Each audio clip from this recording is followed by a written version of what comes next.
आखिर इन famous YouTubers के parents का क्या हुआ जब उन्हें पता चला कि उनका बेटा रिच और फेमस हो चुका है। सबसे पहले मिस्टर बीस्ट। जब मिस्टर बीस्ट छोटे थे तो इनके पेरेंट्स का डिवोर्स हो गया, जिसके बाद इनकी मम्मी, भाई और वो नॉर्थ कैरोलिना शिफ्ट हो गए। उसके बाद जब मिस्टर बीस्ट दुनिया के सबसे पॉपुलर यूट्यूबर बन गए, तब उन्होंने अपनी मम्मी को $1 मिलियन के साथ थैंक यू बोला और ये मोमेंट काफी इमोशनल था। Next iso speed. स्पीड के जन्म होने के बाद ही उनके पेरेंट्स का डिवोर्स हो गया था, जिसके बाद वो अपनी मम्मी के साथ रहने लगे थे। लेकिन स्पीड की मम्मी को उनका लाइव स्ट्रीम करना बिल्कुल भी पसंद नहीं था। लेकिन जब वो फेमस हो गए और उन्हें स्ट्रीम ऑफ द ईयर का अवार्ड मिला, तब उनकी मम्मी काफी ज्यादा खुश थी और बाद में उनके पेरेंट्स फिर से एक साथ रहने लगे।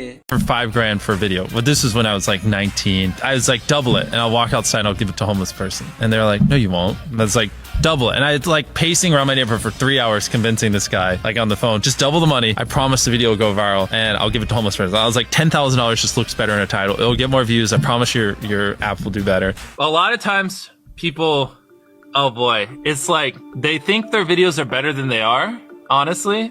And tell them, Jimmy, tell them. I mean, they do that, and they have horrible friend groups because you really are like the type of YouTubers you hang around. It's getting people with the right YouTuber friend group that aren't pussies and will actually tell them when their content's bad and like actually roast it and help them get better in a nice, positive way.